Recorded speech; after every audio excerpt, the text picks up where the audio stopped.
Hello friends, welcome to विज्ञान तक। Friends, हम लोग एनसीईआरटी 11th का बायोलॉजी पर है। अध्याय नंबर है 4। अध्याय का नाम है प्राणी जगत। फ्रेंड्स, मैंने यह इस चैप्टर का चौथा वीडियो है। मैंने 3 वीडियोज पहले ही बना दिया है। अगर आपने वो सब वीडियोज नहीं देखे हैं तो जाकर डिस्क्रिप्शन में लिंक है, देख लीजिए, ताकि यह वीडियो आपको अच्छे से समझ में आ सके। फ्रेंड्स, मैं आपको बता दूं कि 11th के बायोलॉजी का फुल कोर्स चल रहा है, जिसमें मैं आपको चैप्टर वाइज कंप्लीट बायोलॉजी तैयार कराऊंगा। अगर आप भी 11th की बायोलॉजी की तैयारी अच्छे से करना चाहते हैं तो इस वीडियो को, इस चैनल को सब्सक्राइब कर लीजिए और बेल आइकन को दबा लीजिए, ताकि आने वाली वीडियो का नोटिफिकेशन आपको बिल्कुल सही समय पे मिलता रहे। चलिए बिना किसी देरी के आज के वीडियो को शुरू करते हैं। आज हम लोग बात करते हैं ऑर्थोपोडा जगत के बारे में। फ्रेंड्स, मैंने एनिलिडा तक के समूह के बारे में काफी डिटेल में पहले बताया है, और आपने अगर पहला वीडियो नहीं देखा है जिसमें मैंने काफी बेसिक कॉन्सेप्ट दिया है कि शरीर समिति क्या होता है, द्विकोरिक क्या होता है, त्रिकोरिक क्या होता है, उत्तक स्तर का शरीर संगठन क्या होता है, टोटल बेसिक मैंने उसे बताया है। अगर आपने वो वीडियोज नहीं देखा है तो प्लीज उसको पहले देख लीजिए, तभी आप इस वीडियो को अच्छे समझ सकते हैं। तो चलिए अब शुरू करते हैं। ऑर्थोपोडा प्राणी जगत का सबसे बड़ा संघ है। हमेशा याद रखिएगा, प्राणी जगत का जो सबसे बड़ा जगत है वो कौन सा है? ऑर्थोपोडा, जिसमें कीट भी सम्मिलित होते हैं। और इसमें कीट भी है और बड़े जीव भी हैं। लगभग 2/3 जाति पृथ्वी पर ऑर्थोपोडा के ही हैं। देखिए, इनमें 2/3 लगभग जो जाति हैं वो ऑर्थोपोडा समूह के हैं, जिसमें कीट भी आते हैं और कुछ बड़े जीव भी आते हैं। इसमें अंग तंत्र स्तर का शरीर संगठन पाया जाता है। अंग तंत्र स्तर का आपको पता होगा अगर आपने पहला वीडियो देखा है तो। तथा ये द्विपार्श्व समिति, त्रिकोरिकी, विखंडित तथा प्राणीय गुही होते हैं। ऑर्थोपोडा का शरीर काइटिनी वही कंकाल से ढका रहता है। अब यहां देख, काइटिनी वही कंकाल, यानी काइटिन का बना हुआ कंकाल। ये देखिए, ये आप देख सकते हैं टिड्डा, इसके ऊपर हल्का सा इसमें काइटिन का बना हुआ कंकाल रहता है, जो मतलब हार्ड नहीं होता है। आपने देखा होगा तितली के शरीर पे ऊपर होता है, या फिर कई जीव होते हैं जिसके ऊपर आप लोग देखे होंगे, या तिलचट्टा के शरीर के ऊपर आपने जो देखा होगा चिकना सा एक परत रहता है जो थोड़ा सा मजबूत रहता है, वही है काइटिन वही कंकाल। यानी इनका जो शरीर होता है वो काइटिनी वही कंकाल से ढका रहता है।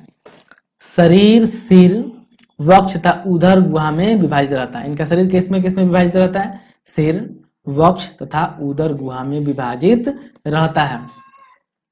इसमें संधि युक्त पाद होता है।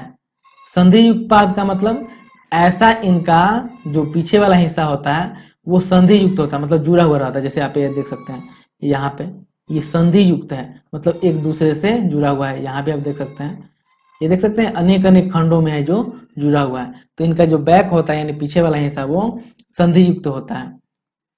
श्वसन अंग कुलोम, पुष्ट कुलोम, पुष्ट फुसफुस अथवा श्वसन नलिकाओं के द्वारा होता है। क्योंकि इसमें बहुत सारे जीव हैं तो इनमें जो श्वसन की क्रिया भी होती है वो अलग अलग अंगों द्वारा होती है। जैसे इनमें श्वसन किन अंगों द्वारा होगा? कुलोम द्वारा होगा, या फिर पुष्ट कुलोम द्वारा होगा, या फिर पुष्ट फुसफुस द्वारा होगा, या फिर श्वसन नलिकाओं के द्वारा होता है।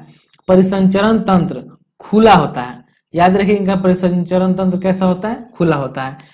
खुला होने का मतलब इनमें धमनियां नहीं पाई जाती है, यानी नस नहीं पाए जाते हैं, सिराएं नहीं पाए जाते हैं, और इनके ब्लड में ही इनके जो अंग होते हैं वो मिले हुए रहते हैं।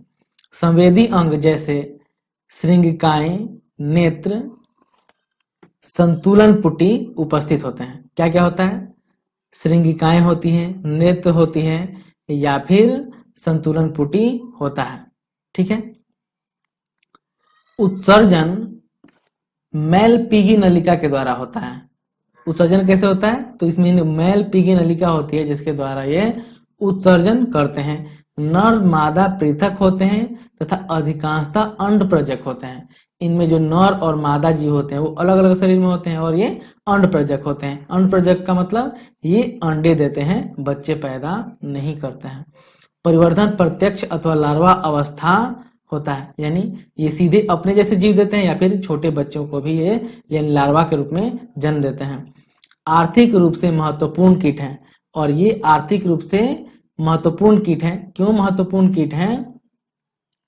एपिस यानी मधुमक्खी, या वॉम्बिक्स जिसे रेशम कीट कहते हैं, या फिर लेसिफर यानी लाख कीट, रोगवाहक कीट, एनाफलीज, क्यूलेक्स आदि, यानी इसमें मच्छर, एडीज हैं, ये सब जो होते हैं वो बहुत इंपॉर्टेंट होते हैं क्योंकि ये परागण में सहायता करते हैं। आपने पढ़ा होगा पुष्पों को पुष्पित होने के लिए, उनको फलने फूलने के लिए, बीज उत्पन्न करने के लिए किसकी आवश्यकता होती है? तो कुछ कीटों की आवश्यकता होती है जो इनके लिए परागण का कार्य कराते हैं। उसी में ये आते हैं, जिसमें तितली है, बिच्छू है या झींगा है, ये टीडी है, मधुमक्खी है, ये सब क्या करती हैं कि उन पुष्पों को परागित कराती हैं। इसलिए बहुत ही महत्वपूर्ण है। अगर ये कीट नहीं हो तो इतने जो खूबसूरत खूबसूरत पुष्प होते हैं वो पुष्पित ही नहीं होंगे, उनमें बीज ही नहीं आएगा। चलिए अब हम लोग बात करते हैं अगले संघ मोलस्का के बारे में। ठीक है, मोलस्का यानी कोमल शरीर वाले प्राणी, इनका शरीर काफी कोमल होता है। मोलस्का दूसरा सबसे बड़ा प्राणी संघ है। यानी सबसे बड़ा कौन था? तो ऑर्थोपोडा, सबसे बड़ा समूह ऑर्थोपोडा। और 2 नंबर में कौन है? तो 2 नंबर में है संघ मोलस्का, यानी मोलस्का दूसरा सबसे बड़ा प्राणी संघ है। ये प्राणी स्थलीय अथवा जलीय दोनों होते हैं।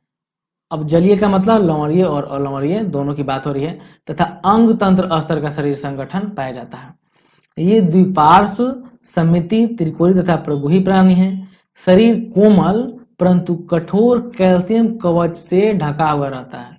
देखिए, इनका शरीर तो कोमल होता है लेकिन इनका जो शरीर किससे ढका होता है? कठोर कैल्शियम से ढका होता है। यानी इसके ऊपर एक सुरक्षा कवच जो बना रहता है जो काफी कठोर होता है। जैसे आप यहाँ पे पाइला यानी सेब घोंघा जिसे कहते हैं, इसको देख सकते हैं। इनका शरीर काफी कोमल होता है, लेकिन ये देखिए, ये जो इनका बाहरी सतह है ये किसका? ये बना हुआ है कैल्शियम का, ये कैल्शियम का बना हुआ है, इसलिए काफी कठोर होता है जो इनके शरीर का सुरक्षा करता है। इनका शरीर अखंडित, जिसमें सिर, पेशीय पाद तथा एक अंतरंग कुकुद होता है। ठीक है, इनका शरीर खंडित होता है, मतलब अखंडित होता है, जिसमें क्या क्या होते हैं? सिर होते हैं, पेशीय पाद होते हैं और एक अंतरंग कुकुद होता है। त्वचा की नरम तथा स्पॉन्जी परत ककूद के ऊपर प्रावार बनाती है। जो इनकी त्वचा होती है वो कैसी होती है? स्पंजी होती है। ठीक है, ककूद तथा प्रावर के बीच के स्थान को प्रावर गुहा कहते हैं। ककूद और प्रावर के बीच के जो स्थान उसे क्या कहते हैं? प्रावर गुहा। इसमें पंख के समान क्लोम पाए जाते हैं। क्या पाए जाते हैं? पंख के समान क्लोम, जो श्वसन तथा उत्सर्जन दोनों में सहायक होते हैं। क्लोम क्या काम करता है? तो ये श्वसन तथा उत्सर्जन दोनों में सहायता करता है। सिर पर संवेदी स्पर्शक पाए जाते हैं। ये देखिए, इन्हीं की बात हो रही है। आपने घोंघा देखा होगा, देखेगा इनमें यहाँ पे स्पर्शक होता है जो संवेदी होता है, जिससे ये भापते हैं, रास्ता देखने आप अपना शिकार करते हैं। मुख में भोजन के लिए रेती के समान घिसने का अंग होता है। इनका के जो मुख में कैसा अंग होता है? रेती के समान, यानी ऐसा अंग होता है जो भोजन को घिसता है और पचाता है। इसे रेती जीवा या रेडुला कहते हैं। ठीक है, जो रेती के समान अंग होता है जो भोजन को घिसने के लिए होता है उसे रेती जीवा कहते हैं। सामान्यतः नर मादा पृथक होते हैं, ये नर और मादा दोनों अलग अलग होते हैं, तथा ये अंड प्रजक होते हैं, यानी ये अंडे देते हैं। परिवर्धन सामान्यतः लार्वा के रूप में होता है, यानी इनके जो बच्चे होते हैं वो लार्वा के रूप में होते हैं। उदाहरण आप पाइला यानी सेब घोंघा, या फिर पिंक टांडा जिसे हम मुक्तासकी कहते हैं, सीपिया, अनेक सारे इसमें जीव हैं, आप देख सकते हैं। ठीक है, चलिए अब बात करते हैं अगले समूह संघ एकाइनोटोडर्मेटेरा की, जिसे हम सलयुक्त प्राणी भी कहते हैं। और शूलयुक्त प्राणी को और क्या कहते हैं? एकाइनोडर्मेटा। ठीक है, इस संघ के प्राणियों में कैल्शियम युक्त अंतः कंकाल पाया जाता है, यानी इनके अंदर हड्डी पाई जाती है, या कंकाल जिसे आप समझ ही सकते हैं। तो वो किस चीज का बना होता है? कैल्शियम का बना होता है, इसलिए इनका नाम एकाइनोटोडर्मेटा यानी शूलयुक्त शरीर है। यानी इनके शरीर में जो होता है वो हड्डी होता है, कंकाल होता है। सभी समुद्रवासी हैं, यानी इस समूह के जितने जीव हैं वो सभी समुद्रवासी हैं, तथा अंग तंत्र स्तर का संगठन होता है। इनका जो शरीर की संग का होता है अंग तंत्र का होता है, यानी इनमें कोई भी कार्य होगा वो अंग तंत्र के लेवल पे होता है। वयस्क एकाइनोटर्म अरीय रूप से समित होते हैं, जबकि लार्वा द्विपार्श्व रूप से समित होता है। अब यहाँ पे ध्यान दीजिए, जो वयस्क होता है वो किस रूप से होता है, अरीय समित होता है, और जब लार्वा होता है वो द्विपार्श्व समित होता है। अब आपको मैं बार बार बोल रहा हूँ कि अगर आपने नहीं जानते अरीय समित, द्विपार्श्व समित, या ये कंकाल या फिर उत्तक स्तर का क्या होता है, अंग तंत्र क्या होता है, तो ये पहला वीडियो देखिए जिसमें मैंने काफी अच्छे से एक्सप्लेन किया हुआ है। ये सब त्रिकोणिकी तथा प्रगुही प्राणी है। पाचन तंत्र पूर्ण होता है तथा सामान्यतः मुख अधर पर तथा एवं मल द्वार पृष्ठ तल पर होता है।